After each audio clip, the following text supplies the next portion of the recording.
That's it. Hi, ladies and gentlemen. Welcome to the 16th edition of Los Angeles Film Festival. Thank you to come here.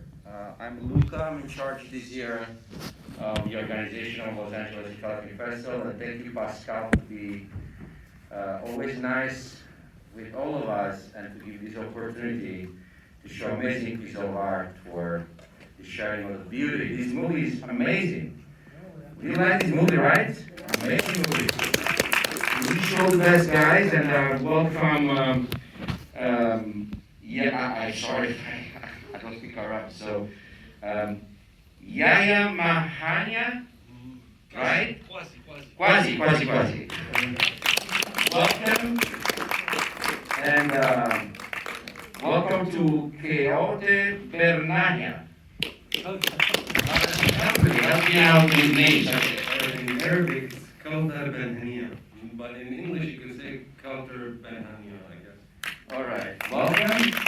And welcome Nadim. Nadim is more simple. Nadim Kehoya, right? Good, right? Thank you guys. So the public here, when I said on the little shot, goes to the public if they want it. First, ladies and gentlemen, the mission director. Okay, hi everybody, thank you for coming. It takes a lot of courage to come to theater nowadays, so you are great. Yes, thank you, honestly. That's just the beginning, right? Yeah, exactly. So yes, I'm here to hear your feedback, if you have questions. And Nadim is the film producer, and Yahya, you know who he is, I think, with less hair and less mask.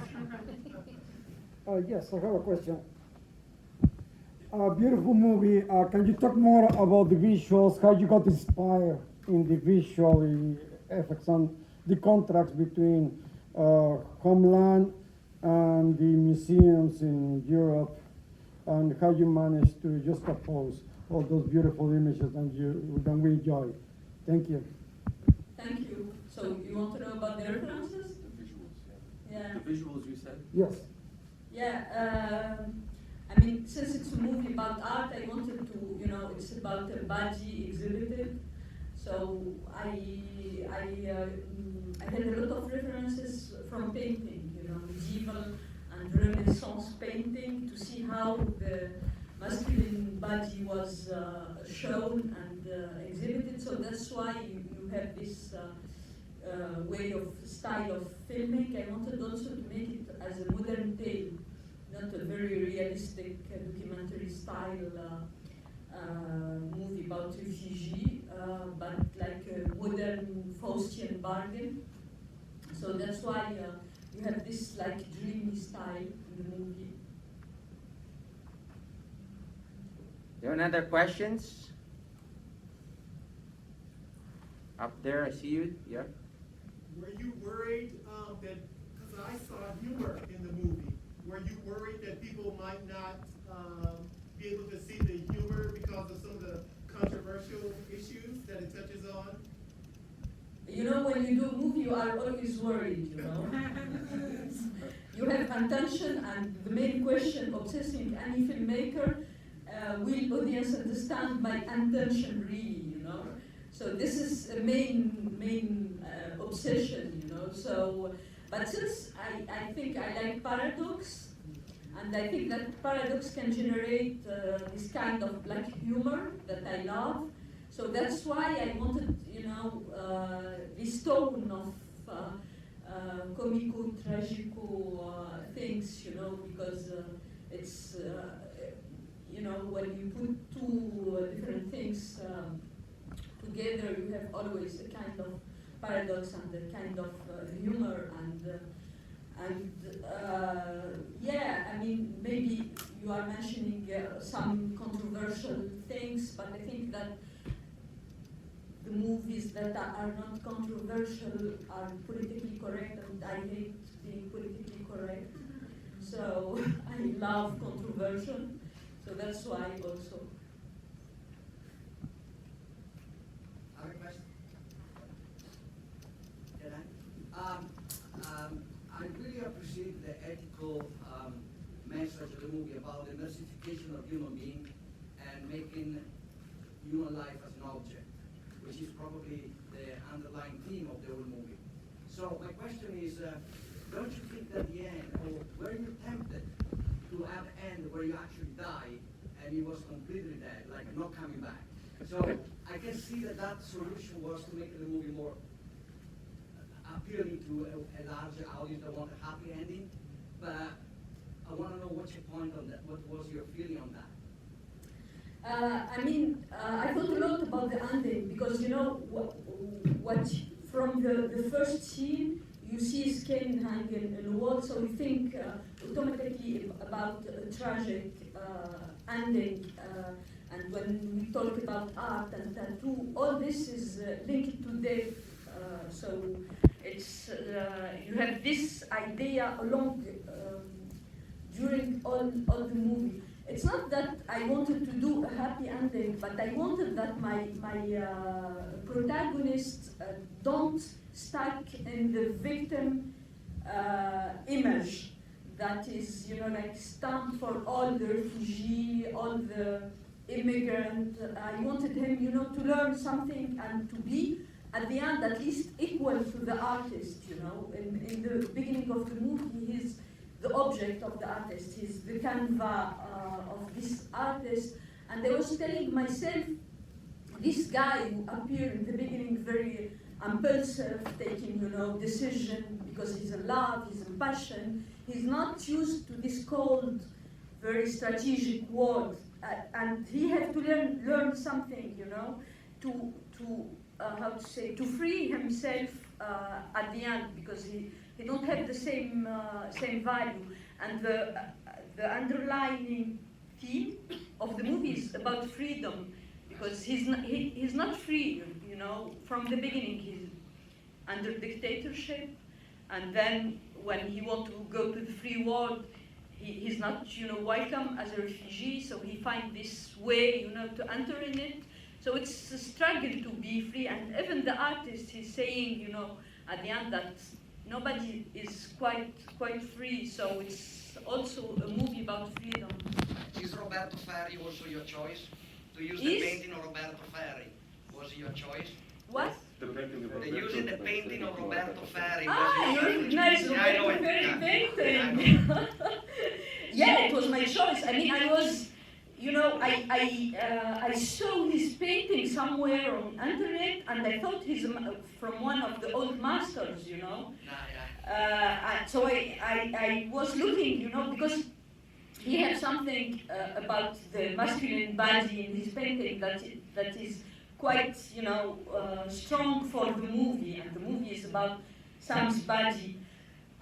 So I Googled him, and then I contacted him directly. I told him, it's amazing, I want your painting in my movie, and since in the movie there is a part of the museum that is our museum, we said design it, because we couldn't shoot all the scene of the museum in the Belgian museum, we shot it in the real museum, and then you have other scenes, so I needed some work of art, so I told him, I'm curating a museum for the movie, can you give me your painting? And he was really such a wonderful guy and artist. His work is just amazing. Roberto Ferri, another Italian, since we are in Italian Film Festival, another great Italian artist. Thank you. Someone else, another questions about, Yes, yes. yeah, please. Can you tell us about your experience for the Oscars? You were expecting the nomination, it was a surprise, and what were you expecting on Sunday? Yeah, exactly. So if you know some voters, tell them. You are, right? No, I didn't expect it at all. I mean, in the beginning, in our category, Best International Feature, there was 93 movies, I think. Yes. So it's a huge number, and I thought myself, nobody will see the Tunisian movie. It's not like, it's a country of cinema, great. I'll watch the Tunisian movie. But what happened actually, because it's a very special year, and you don't have the parties and the screening, you know, and everybody's watching on the platform. So Variety, for example, they wrote an article about it because they were surprised, it wasn't in their prediction. So they do prediction out of the movie that. So they said that there was a shutter between voters. It's like some voter discovered the movie and called their friend to tell them, watch the Tunisian movie, it's good. So this is how it happened. We didn't even campaign. We didn't have money to campaign. It's a strange world for us. So yeah, it's in a way like the movie defended itself by itself, which is great. And now we are here. And now we are here. Oh, So yes. Honestly, based on your energy and how much love and passion all of you put in these movies, from religious point of view, I think God is blessing these movies. Grazie. That's my personal parenthesis. Sorry. thank you.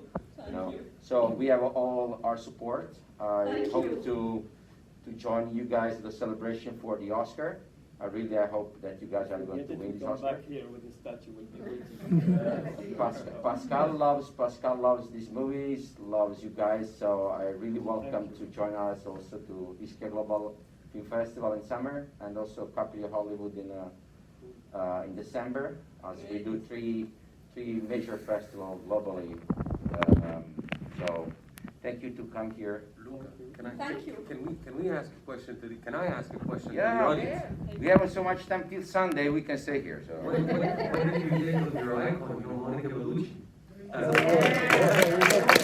We love Monica. No, I want to ask you something. To the producer, what kind of, when you produce movies, you have always something that is happening that moment. What was the moment that was the most magical moment for this movie, as a production point of view? Just not only the fun that the money right, so we shot movie. When we were doing the shooting, I say magical, where we said there's God helping us, is when we were looking for money, and money comes from different countries, and we were going to Brussels to do an audition to get money. And when we arrived there, and we had already the scheduled dates of shooting in Brussels, and we didn't know yet where to shoot the museum. We arrived to Brussels to do this audition for money, and we saw that there was an exhibition in the museum, Royal Museum of Brussels, of the artist, the real artist from whom it's inspired the work. And at the exact moment we were supposed to be in Belgium. So at the same time, we got the money from Belgium, and we went to the museum. We told them we want to shoot with that artist. You are presenting all the works of, and they said yes. So we shot in the real museum where you have the real works of art of the inspired artist. Beautiful. There is no coincidences, yes?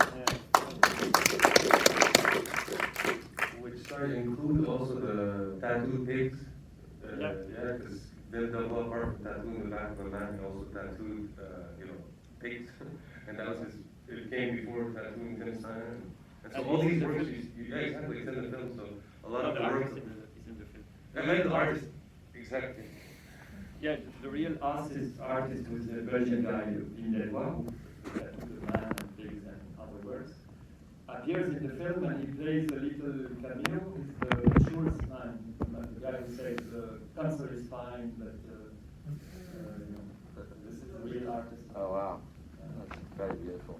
So as an actor, because I've been an actor for many years, but I'm not famous. I recognize. You didn't get the prize in Venice? Sorry? You didn't get the prize in Venice. No, I didn't get it. No. Just they call me for riding the gondola, but yeah. I recognize, you as an amazing talent, and I saw that you have done like just few. When do you discover that you are this fire inside that is about acting as well? So it's about art. When you discovered that, and how you started.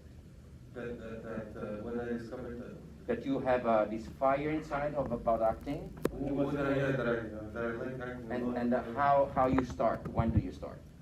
Ooh, I don't know, that's a tough question, because I think in the family I was the youngest of my siblings. I have a brother and a sister, and there's a 7 age difference between the two. And so I was like their entertainer, you know. I think that, you know, I guess I enjoyed making them laugh, and I guess it started from there. But if you really want to go down to, but I don't know. I always enjoyed, you know, just acting. So it's hard to pinpoint. It's nice to take on, you know, to nourish the imagination and play with the imagination and pretend it's real, I guess. Keep feeding this fire with the gasoline because you have an amazing talent. Yeah. Thank you, guys. Thank you, everybody, and see you later for the next movie. Thank you so much.